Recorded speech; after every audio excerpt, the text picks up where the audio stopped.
Good morning, everyone. My name is Tim, and welcome to today's special event with National Geographic explorer and wildlife photographer George McKenzie Jr. This program is a collaboration between Reach the World, a global education nonprofit, and the Friends of the Miami-Dade Public Library. Thank you all so much for joining. I know we've got in-person audience members in Miami, some of you who were with us last week when George was there with you in person. And we also have an online audience, and I'm going to be the bridge today between the in real life crowd and the virtual world for you. Before I turn things over to Liz and Jen in Miami this morning, I want to share a brief background on Reach the World, our mission, and the Expedition Everglades program to date. Reach the World was founded in 1998 with the mission of bringing the world into U.S. K-12 classrooms. Research proves that early exposure to global role models like George helps young people stay curious about the world around them, feel connected to global events, and pursue cross-cultural experiences of their own as they grow up. We want to inspire the next generation of curious, confident, and compassionate global citizens in the U.S. Virtual exchange is a powerful intervention that can change the entire scope of a young person's life. And every year, Reach the World reaches thousands of young people in learning communities across all 50 US states in this way. It's really, really fun to be able to include some of our adult learners as well in Miami and across the country through this program. And we hope to do more of that in the future. Our Expedition Everglades virtual exchange has two very important components, one of which many of you may have witnessed last time around in Miami, but both of which you can experience today. Virtual exchange, by definition, includes a written content for building background knowledge and an opportunity to connect live with an expert who can answer all your questions. So I want to show you a little bit of what that has looked like in the online portion of our virtual exchange so far. If you have had a chance to check out the Reach the World website or George's virtual exchange expedition website, you'll know it looks like this. This content was written by George with the idea of giving young people across the United States who are following this program some background knowledge into his life. So these are students across the country who likely don't live in Florida, may be hearing about the Everglades for the first time themselves, and through the lens of George's experiences can learn a little bit more about the Everglades and his work there before having the opportunity to meet George themselves. So this is a screenshot from a video call that I hosted. It's a little weird to see myself side by side. At least I'm not wearing the same shirt with George earlier in this program, where George joined us from the North Everglades and showed us one of his camera trap setups and answered student questions from classrooms across the US. Again, those of you who were in Miami last week got to see and maybe even investigate up close one of George's camera trap setups. This is the idea behind a virtual exchange, that young people get a chance to meet really interesting people doing really interesting work, and through them become more curious themselves about the environments around them and the world at large. So with that sort of brief introduction, I'm going to turn things over to Liz and Jen in Miami, and they will introduce today's program. Tim. Oh, is this working? Hold on.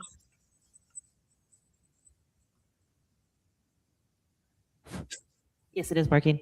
Okay. Good morning, everyone. My name is Liz Lasher. I am on the board for the Friends of Miami-Dade Public Library, and Jen in the back over there is also on the board for the Friends. We are a nonprofit organization that does advocacy work, fundraising, and community engagement for the library. And the idea is to really spread the word about all the amazing programs and services that the library has to offer to us. One thing I would mention about Reach the World, this collaboration was kind of born because my husband, 20-something years ago, was one of the very first Reach the World expeditions. He spent 2 years sailing around the world in a 43-foot sailboat. And during that time, he was interfacing with inner city school children in Chicago and New York, and really broadening their horizons and teaching them about the world. And that since then, the Reach the World has grown tremendously, and now has, I don't know, Tim, how many expeditions are currently ongoing at one given time, but I think, well, I'll let you answer that. This is I believe our 47th expedition in the last 4 or 5 years. So we're all over the world, sharing the exciting world with kids. And usually it's in the classroom. And in fact, my son is in first grade, and Reach the World is in one of his classrooms with an explorer who's in South America. And so learning about some of the culture that is down. I believe they're in Chile, but I can't remember. Maybe Ecuador. Anyhow, if you are interested in more of these other expeditions, all of the information still lives on their website. Or if you want to participate in future ones, you can monitor their website too to learn more. So in the back, there is a flyer about Reach the World that has QR codes that will take you to the website in case you're interested in learning about other expeditions and exploring there. And then there's also information about the Friends and the work that we do in the back. And there's also really cool t-shirts that one of my volunteer graphic designers made in case you're interested in buying one. But this is the very first time that Reach the World and has ever gone into a library. And we're kind of piloting whether or not we can partner together to provide more content, have almost like a speaker bank for the library to then be able to pull really interesting explorers and provide that content to our constituents. So with that, that's just a little bit about what we're doing here. I'm going to turn it back to Tim, who we're going to start today with a documentary about George. It's just, I think, 15 to 20 minutes. And then George is going to be joining us. And as we go through photos, he's going to be available for Q&A, and I'm going to be passing around this microphone too, so you guys can ask him questions. Excellent. Thank you so much, Liz. Yes, Liz is exactly right. Today, in just a moment, I'm going to screen George's film called The Book of George. This film tells the story of George and how he came to be in the North Everglades and a National Geographic explorer. Just a little content warning. The film does describe a fairly graphic, violent incident that was very formative in George's career path. So that's a portion of this film. It's a very compelling reason. It'll help you understand why George is the way he is and why he's doing what he's doing in the Everglades. So I just wanted to give you a little warning of that. But this film is about 15 to 20 minutes. And after we're done, George is going to appear side by side with me up here on the screen from his home in the North Everglades to answer any questions you have. So in the spirit of curiosity, please be thinking about questions that you have for George. It's an important component of virtual exchange that you, after a chance to read or learn about a topic, get to ask questions to one of the key people involved. So I'm excited to share the magic of virtual exchange with you. Without further ado, this is the Book of George.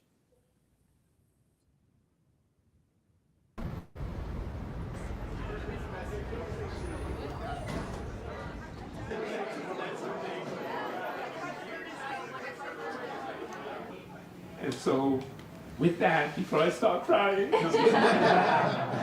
George McKenzie Jr., here he is.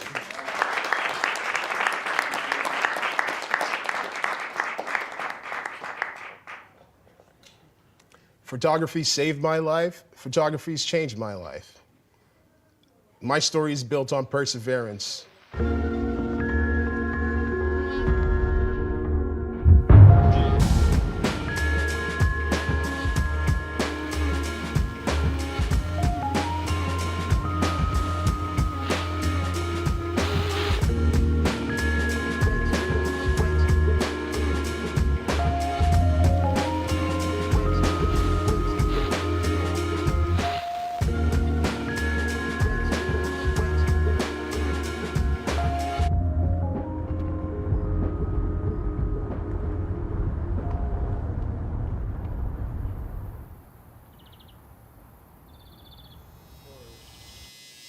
You've been setting cameras and stuff like that for the bears over here, or you already got them set up? Yeah, that mother and her 2 cubs that demolished my 1 camera trap site, I'm looking for a new spot with different bear activity so I can get some different images. As long as we don't get hit with a crazy hurricane, we should be good. Hope not.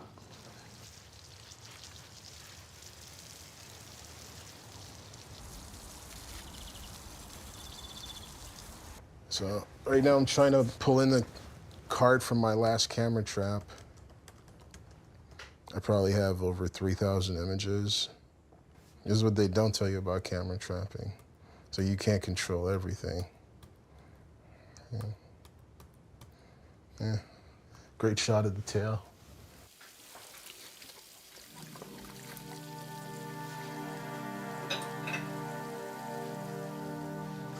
The photo that's honestly gotten me the furthest was a photo of a Florida panther walking through one of my camera traps that I set up on my own. It took me about 394 days to get. The culmination of everything I learned from all my mentors to be able to scout a location, find the tracks, put it in play, and let the animal do what it naturally does. It validated a lot of decisions that I made leading up to this point. And people meet me now and they like, oh, you're so chill, you're cool, you can walk into any room. Just don't understand like the violence that it took for me to get to this space.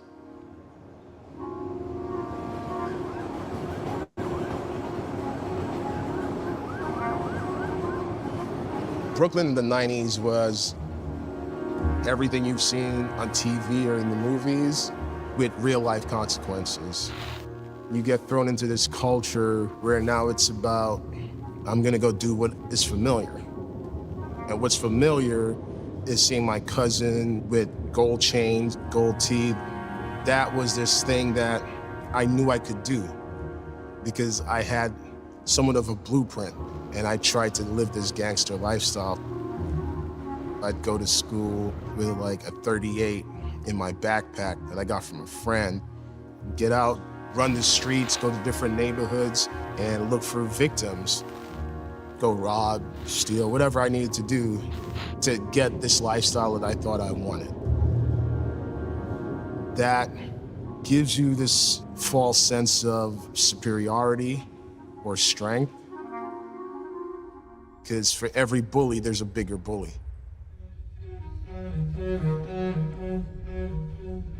Last thing I remember was him tapping me on my shoulder.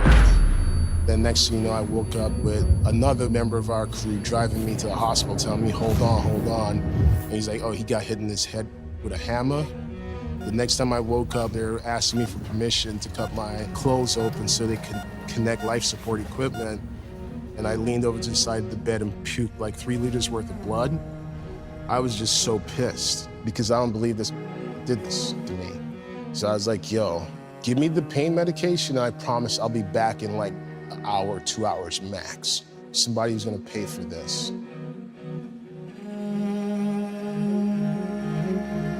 Then my mother walked in the room and saw me for the first time and broke down crying. I never wanted to cause her that pain. I didn't want to pay with my life for anything.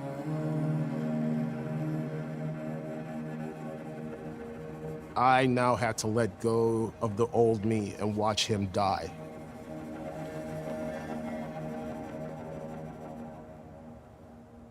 I'm gonna say this. Shout out to Shinadu Ernesto. Big shout out to David Paul, because they were the first photographers to put a camera in my hand and be like, yo, go photograph this party. I was like, yo, okay, I'm doing this.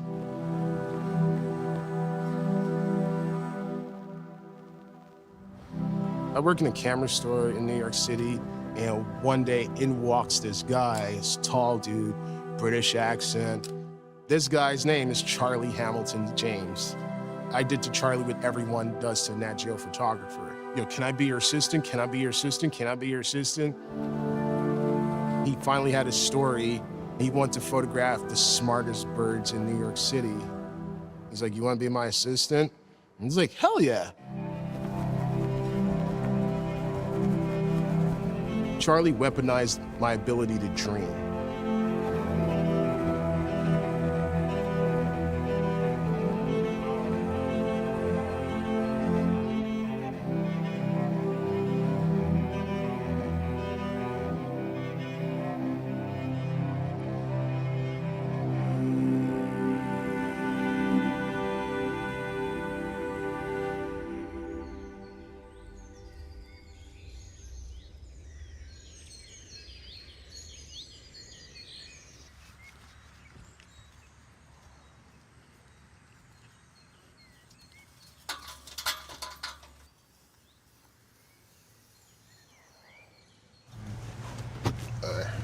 ready?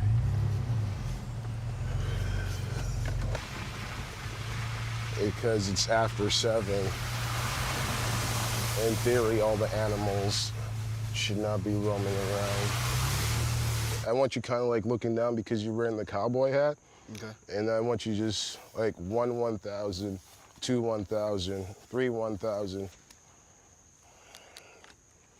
All right, you ready? Yes, sir.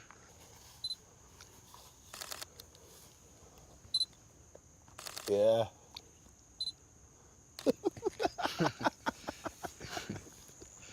Is that good? Pure comedy.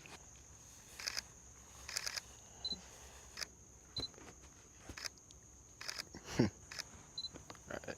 Yeah. So you see what I mean?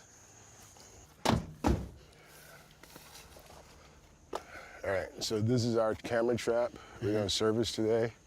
One of the things I noticed when we pulled up is that nothing fired.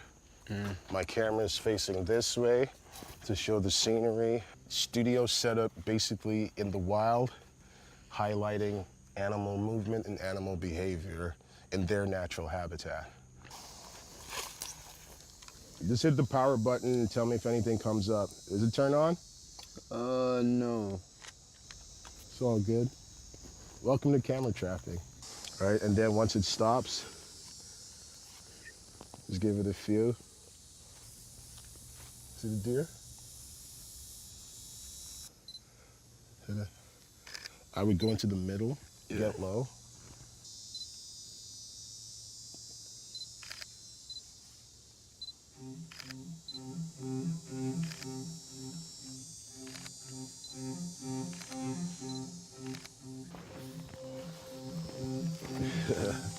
That's cool, right?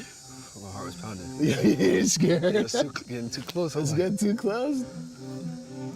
Oh, sick. Good job. Thank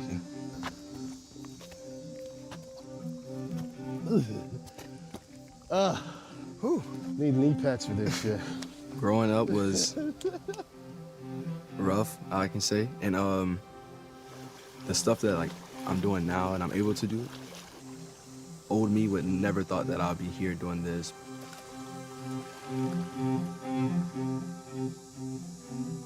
Once my dreams and aspirations were kind of dashed as this idealistic young man, I turned to the thing that I had examples of in front of me. See how I did that? Yeah. Being a mentor and doing photo camps, it's allowing them to dream this big dream. Yeah, that's sick.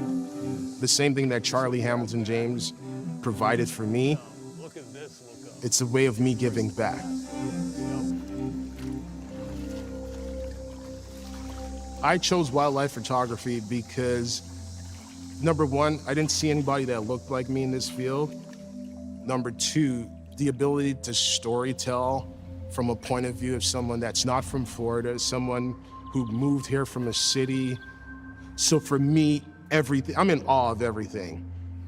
The way that my experience here really built the conviction of stewardship and conservation storytelling was the fact that it was my daily job to wake up and go into Wild Florida, pull memory cards, switch out batteries, take notes. And when you're in a swamp by yourself, I got goosebumps just talking about it, because people will say the swamp give it and the swamp take it. The swamp gave me a love and appreciation for nature, and it took away all the things I held on to. The things I felt I might have wanted to be. The swamp took all that away.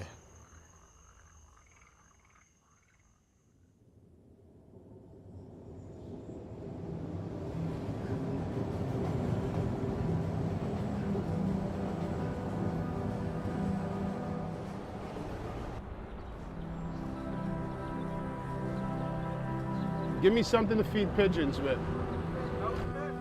I'm great. A long, long time. I have a talk I have to do later, and then I fly back to Florida. Oh, yes, please. Thank you, brother. All right, perfect.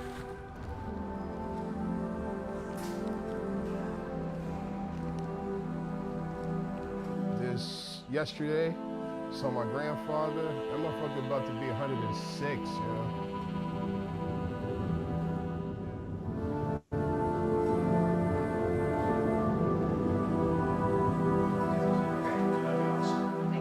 No, thank you. I love you too. Hi, Mom. Love you. Kirky's in there talking to the kids. Well, tell him I said Say hi. Conservation shouldn't be afforded to those of us who have the luxury of being conservationists. We all share this world. We all owe it to ourselves to let this next generation see themselves in this space. Still trying to make $1 out of 15 cents. George McKenzie Jr., here he is. Thank you, JR. Photography saved my life, and photography changed my life. I'm an Explorers Club member. I'm an EC50 honoree. I ain't no English with me. I ain't no hero, bro. I'm just a regular dude.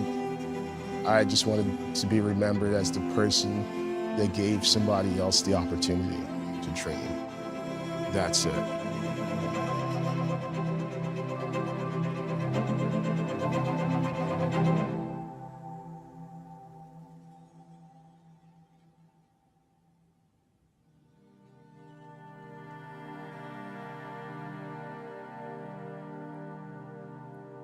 All right, fabulous film, powerful film, amazing film, The Book of George, starring George McKenzie Jr., National Geographic explorer and wildlife photographer based in the North Everglades, in your backyard of Florida.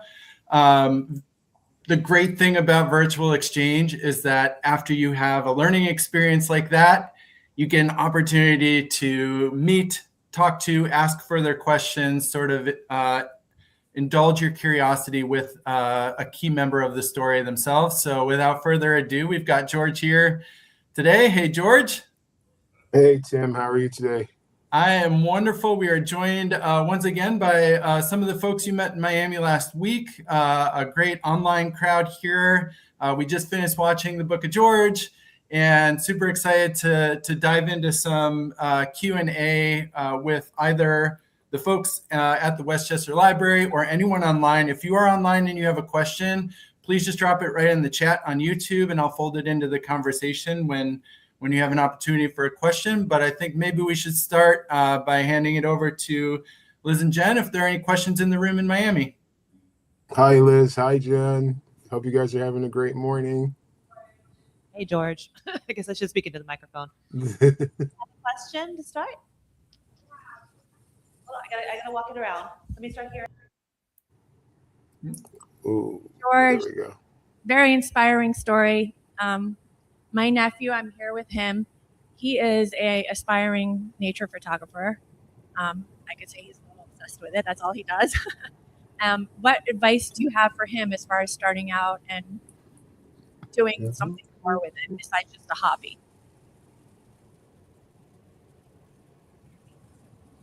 Oh, Did George, you get that, George? No, I didn't. I'm sorry, Liz. I can recap. There is a woman in the crowd who is there with her nephew who loves to take photos of nature, is obsessed with it. And she's asking you what advice you would have for a young person who would like to take, a natural inclination, a passion for something like this and move beyond the hobby stage and get more serious about, doing this at a higher level. Thank you for the great question. I would suggest that you can go volunteer at your local conservation chapter or organization and ask them for the opportunity to develop your skills.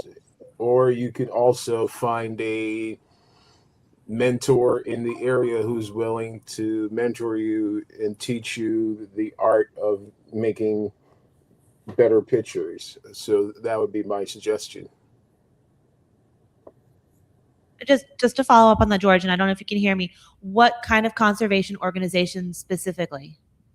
So I know you guys are down there in Miami. There's a Oh, they're in Palm Beach actually, but South oh Florida.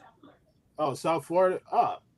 You have the for instance, you have the Palm Beach Zoo. So you can reach out to the Palm Beach Zoo and ask them. I know the storytelling guy there. His name is John.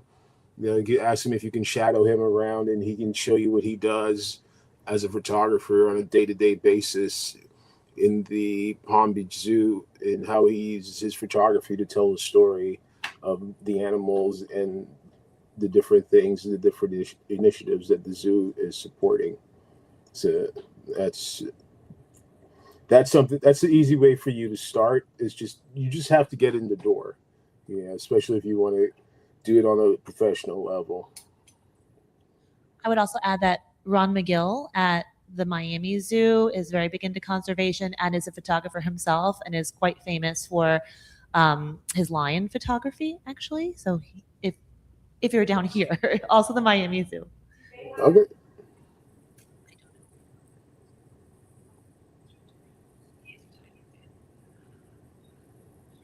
So you have been, George, on the project here in Florida, and you're excited about heading out to Yellowstone, I believe, Wyoming. Yes, ma'am.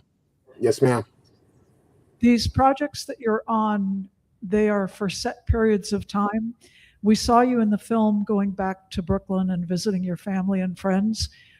Are you still using Brooklyn as a base? And now that you have experienced the Everglades and some of these other opportunities, is it hard for you to go back to Brooklyn and living in the city? Do you see yourself using that continuously as a base, or do you see yourself trying to move from site to site to pursue the opportunities on a continuous basis? Oh, that's a great question, and thank you. So I currently live in Florida right now, and I've lived here for this December will make 5 years. So I visit New York City now. So I've relocated my base. My home base is now in the beautiful state of Florida, and I couldn't be happier. And I visit New York City from time to time. I think my next visit there is going to be at the end of June. And other than that, Florida's home. Every place else is a temporary stop, and then I just return to Florida, my little oasis in South Central Florida, headwaters of the Everglades.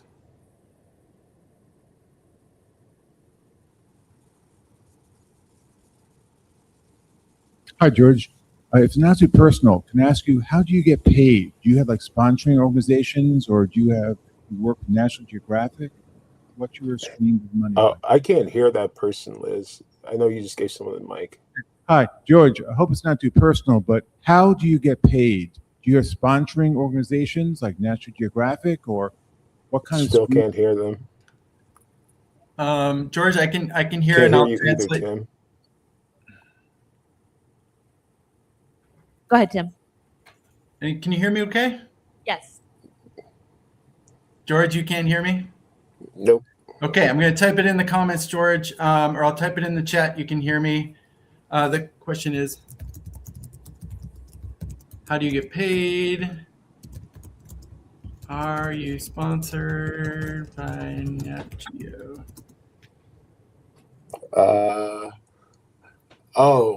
I get paid. How do I get paid? Am I sponsored by Nat Geo? I contract my work out to specific conservation organizations, and for my National Geographic projects, yes, I do get paid. Whoever can give me a project that's aligned with the goals that I'm trying to achieve, that's whoever pays me. So, for instance, I did a magazine shoot for Southern Environmental Law Council, SELC, and that issue should be out shortly. And yeah, that was a contracted job. So every project that I work on, it's a paid project. All right, before we get to the next question, I'm just going to remove George from the screen quick and bring him back. Sometimes it's like restarting a computer. It gets all the things working again. George, can you hear us? Yes, I can hear you. Excellent. All right, we're back. We're back in business. We're ready for the next question from Westchester.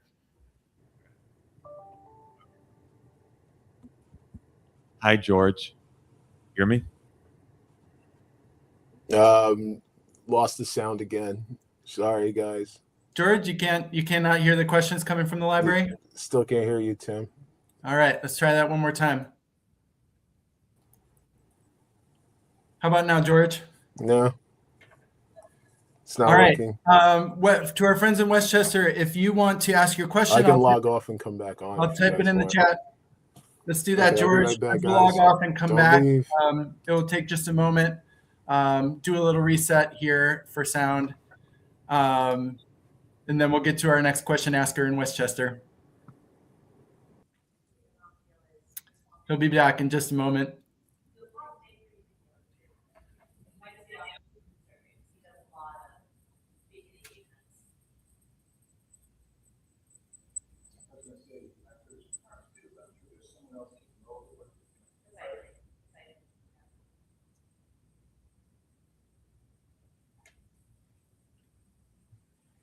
All right, here we go. Hi, everyone. Sorry about that. Technology at its finest, just like the camera traps. Are we? We're back. We're good on sound, George? Yes, we are. I just All right, heard this excellent. laugh. I'm not going to touch a single button, and we'll go to the next question from Westchester. Could you hear me? Yes, sir. Sure can. Good morning. How are you? Good morning. Doing good. And you? I'm fantastic, man. No complaints at all. That's good. So anyway, I had a question. And hi, George. Hey, go for it, brother. So my question is, during your movie, The Book of George, Yes, sir. I saw you were by the wilderness taking pictures of deer. Did you have to time it right before the deer came out? Honestly, everything that happened in the movie happened very spontaneously. So as you can tell in that scene with Tavon, that was his first time seeing a white-tailed deer in his life, and so that's why his heart was beating that fast. What you guys didn't see was me like smacking all the mosquitoes that were munching on me, but they cut that out of the movie.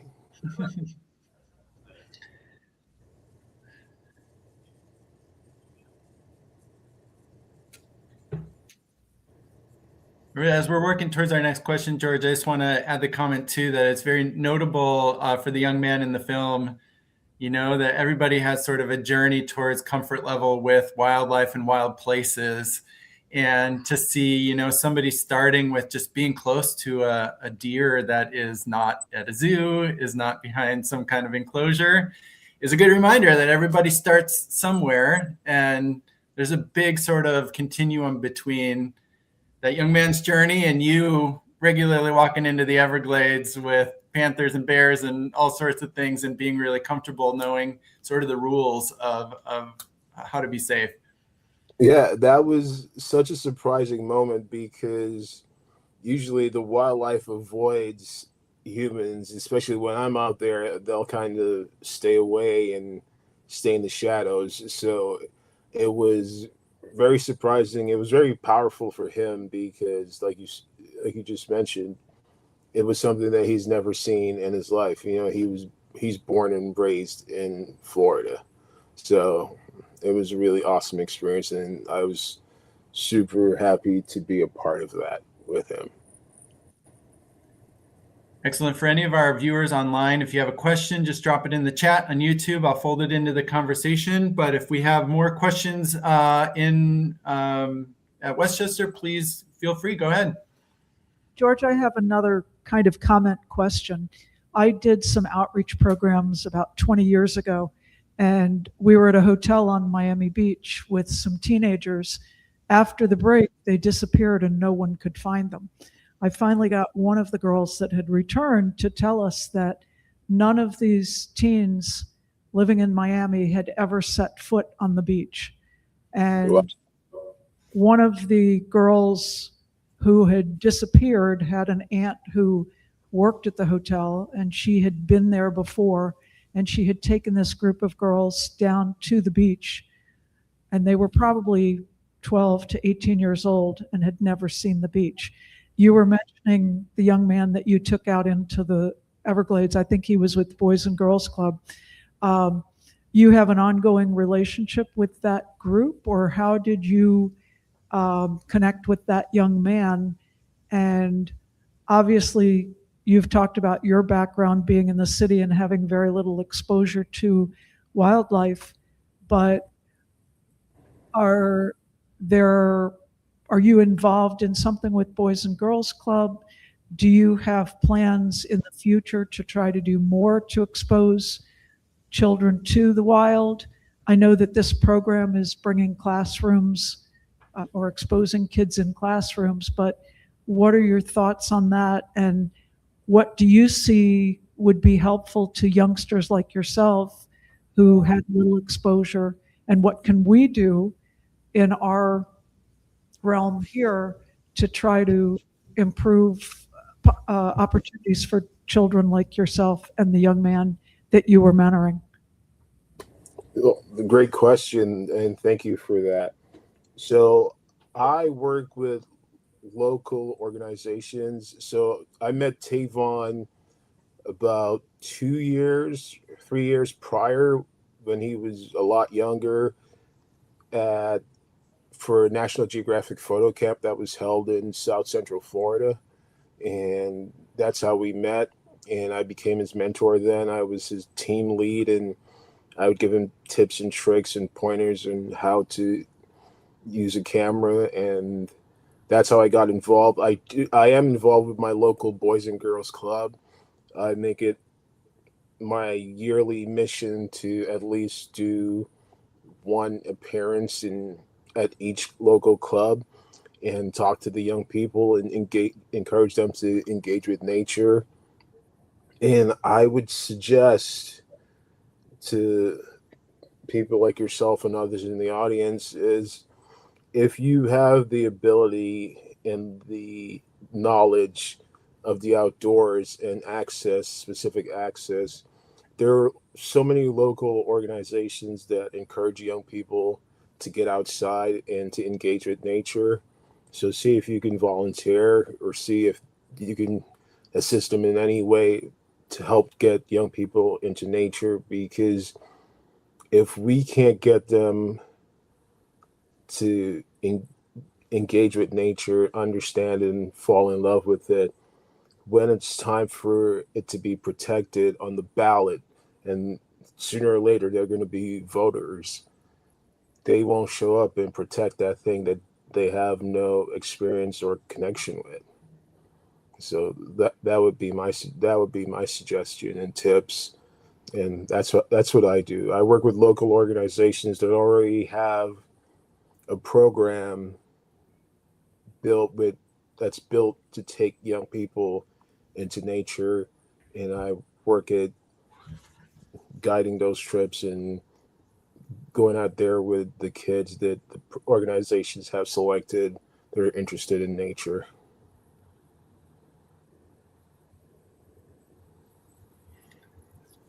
All right, thank you, George. Do we have any more questions in the Westchester Library? Not right now, Tim. Okay, fantastic. George, one thing I wanted to ask on behalf, I know it's been a source of curiosity amongst the K through 12 audiences that have been following your virtual exchange, is that the Everglades is a very unique place, and we've sort of come to understand that through your storytelling and some of the photos that you've shared over the last few weeks. If there's one further aspect, if you had all the money in the world and all the time in the world and all the equipment in the world, what is one story of the Everglades that you would love to investigate and just go all the way in on and get the real story on? I'm sure there's something that you feel could benefit from that full treatment and maybe reveal some surprising aspects of the Everglades. Wow, that's a very deep question. I would Honestly, I would work at what it's like to live in that area and exist in that area, because what a what a lot of people don't understand about the Everglades is that something like this, communication like this, via the internet and stuff like that, is not easily accessible in the Everglades. There's no cell service. You lose cell service, you have to drive down the road, and if your phone dings, you kind of have to pull over and have your conversations there where you get cell service. And it's a beautiful, it's a for me, it's a way for me to get away from everything in the middle of the state, right? You just get lost in this world that you drive into, and nothing really, the outside world doesn't exist. So if I had all the time in the world and all the resources in the world, I would work at telling a story of what it's like to actually live in a place like that. It's a World UNESCO site, and it's very fascinating. It's one of the few places that we have here in Florida that has that designation. So I encourage everybody to go get a little isolated and a little lost in the Everglades. Watch out for the mosquitoes, and you know, for all the Floridians watching and listening, you already know that if it looks like water, smells like water, and feels like water, there's a gator in it. So watch out. One of my favorite parts of the film, George, of the Book of George, is you and the young man sort of walking on all fours past the camera trap, pretending to be whatever it is you're hoping to photograph. For the young man in the audience at Westchester, and for anyone else who's really interested in photography and sort of tricks of the trade, what can you do with a cell phone? Oh, we all have cell phones. We all have, something that a camera in our pocket, more so than probably any other point in history.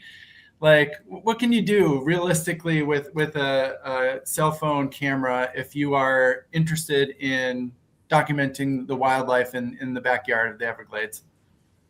Um, First thing, I have one of these. This is like a lens wipe. They sell for about $5 at uh, $6 at Publix, $5 at Walmart.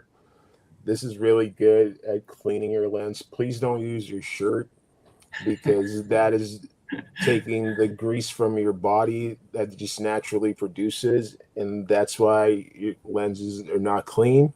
If you can't walk around with that, take one of these. These are microfiber cloths, and just your cell phone is the most accessible camera you'll have, and depending on what kind of cell phone you have, you can do a variety of different things with it. So, get comfortable failing, and because you're just not going to be that proficient early on. However, it's really easy to just stand still, take out your cell phone, and snap a picture or make a quick video.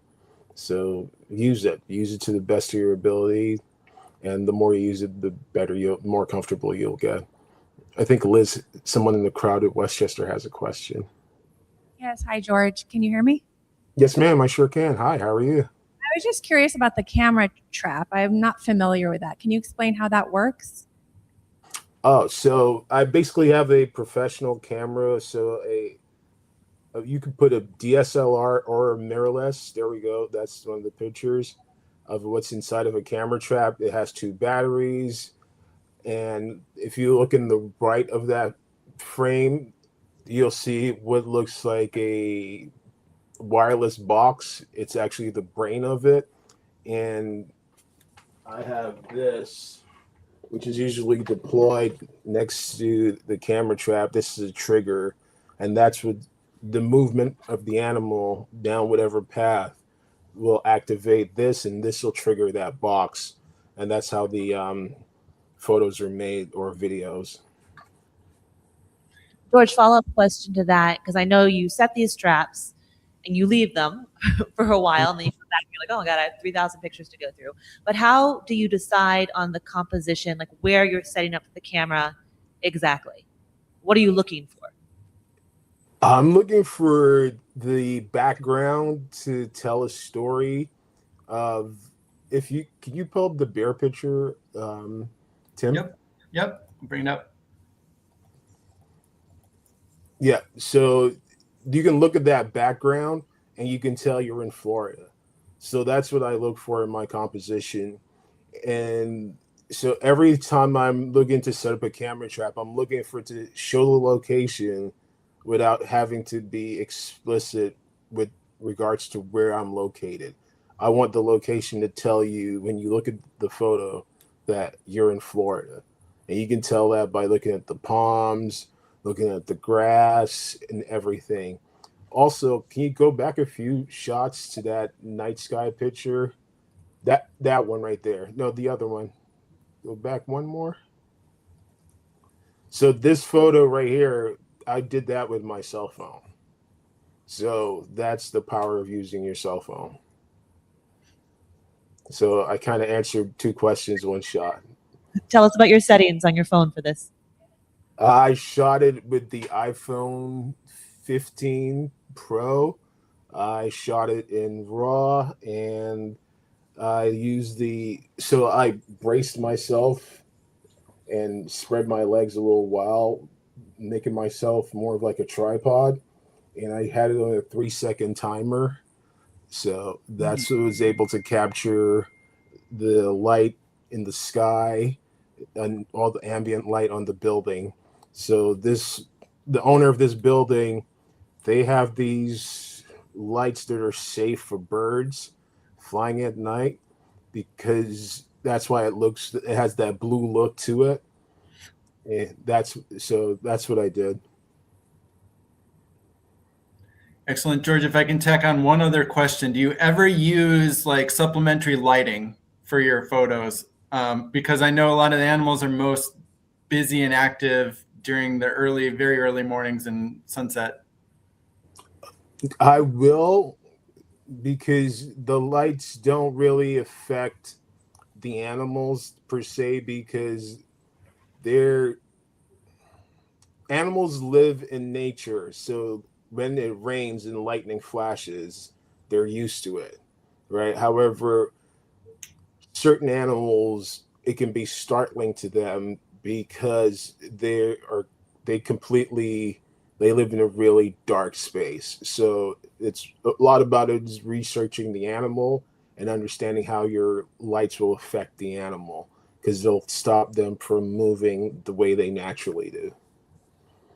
I think we had another question from Westchester. Do you sell your photos? I know you sell them to publications, and some of them are used tied into research, things like that. But do you sell your photos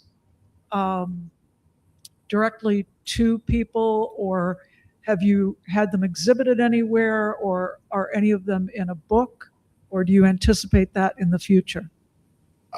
So I'll answer both of your questions. Yes, I do, and I sell them on my website, or you can just, if you see something on my social media that you like, you can just reach out to me. And my social media is at George McKenzie Jr. on Instagram, and I haven't updated my website in over a year. So my social media is probably the best place for you to find my prints, and you can just shoot me a message and we can figure that out. And after last week meeting the host of my talk in Westchester Library last weekend, her and I are actually working on doing a book. So we're going to start talking. The talks start about that on the 18th of May. So huge thanks to Liz and the Friends of Miami-Dade Public Library, who have really just put me in a unique opportunity to get my work out there a little bit more.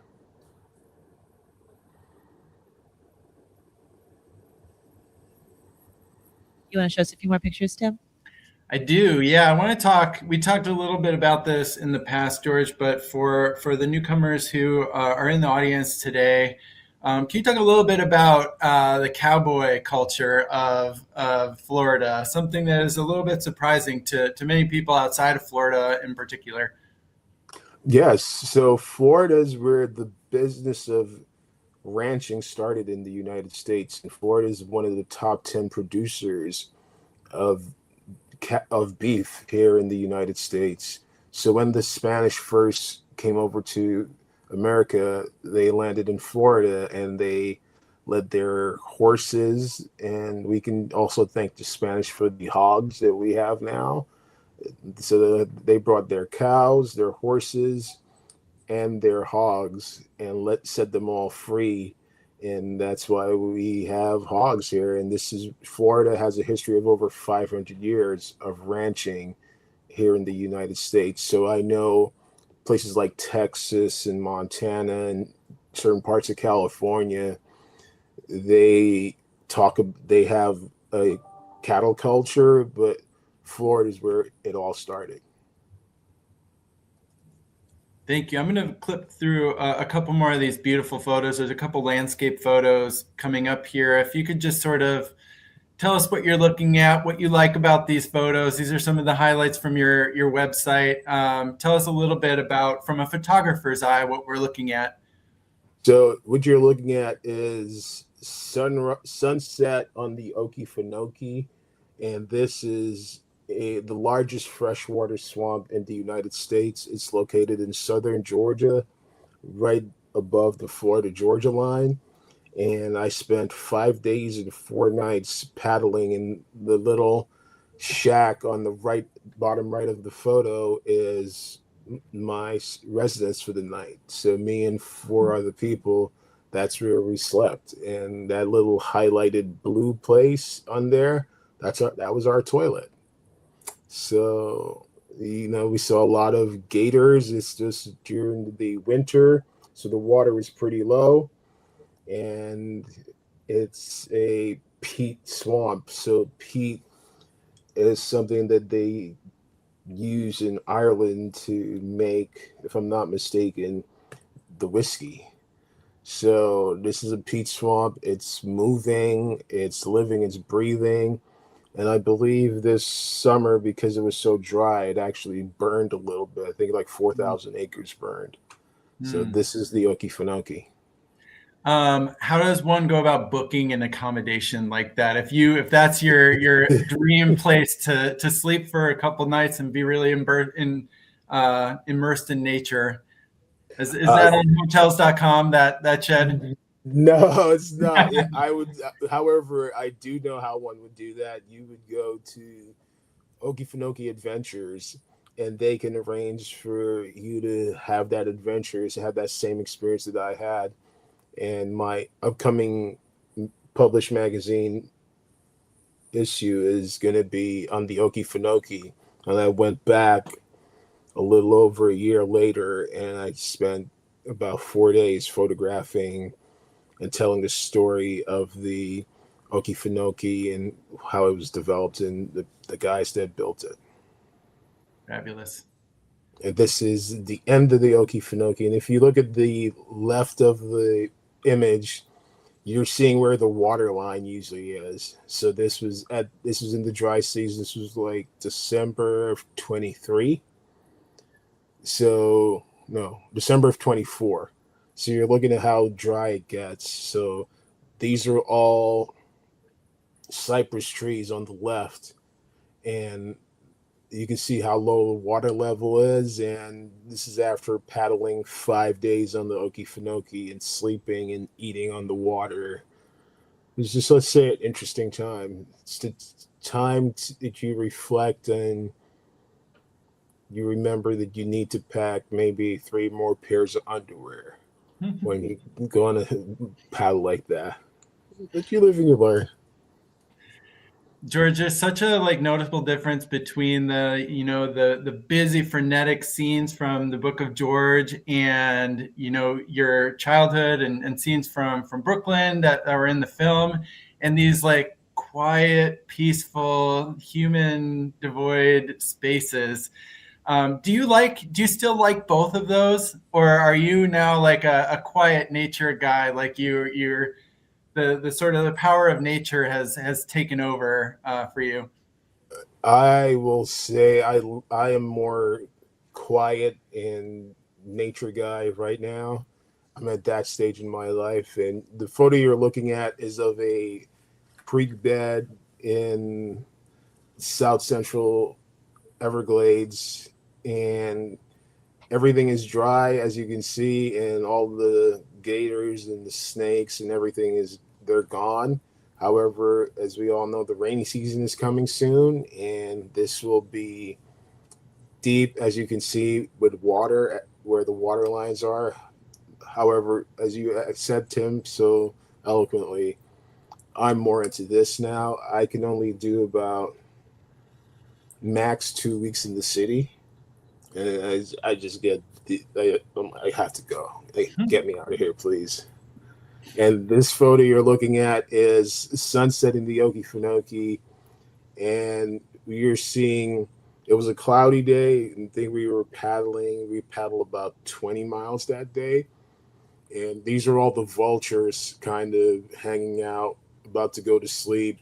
And the only thing that I could think about when I was making this photo was the fact that if my boat tips over, a gator is going to bite me, and then these guys are going to be eating for the rest of the night. So, All right, that's one way to feel very alive, to know, that's probably what would happen. We have one more photo, and then I'll turn it back to you, Liz, for any final questions from Miami. This image strikes me a lot because it's an intersection of human structures in wild places. You get the wild, you get the human-made lines. And you had talked earlier about, an interest in the way humans interact with wild spaces. Can you tell us a little bit about this photo? So this photo is a drone photo done in Venus, Florida. And this is my perception of it. The roads, to me, it looks like a heart. And it's done on one of the most elevated places in South Central Florida. I think it's about 200 feet above sea level. So early mornings, when it's hot and the ground is still cool, it forces this fog. And I woke up at about, I think I was out there about 5 and got the drone up and made this photo because it just struck me as such a beautiful thing. The person who built this, who developed this property to what it is right now, they're the Roebling family. They're the people that built the bridge in Pittsburgh. They also are responsible for the Brooklyn Bridge. And Mr. Roebling's wife had gotten pneumonia back in the early 1900s. And he was told that if he brought her to Florida, he can extend her life and maybe get rid of it because of the warm weather here. And unfortunately, she passed before this was all finished for her. And as a result, he donated it to conservation. And there we go. That's how I got access to it. That's the backstory behind that photo. Amazing. We are in the sort of final minutes of our time together. I'm going to turn it back over to Liz and Jen for any final questions and to wrap us up. Any other questions? Thank you, George. Thank you, Tim, for having us for this program. Thank you guys for coming and participating. To anyone else who's online, I'll send one more wrap-up email after this program, and it's going to have a survey in it too, if you don't mind just taking like 2 minutes. It's going to be like 5 questions. 2 minutes, just answer and let us know what you think, what else you would like to have in terms of content. And again, at the back, there's information about Reach the World, about the Friends. There's cool T-shirts. And thank you very much. Thank you, Jen. Thank you, Liz. Have a great day, everyone. Thank you so much. Thanks, Bye. everyone.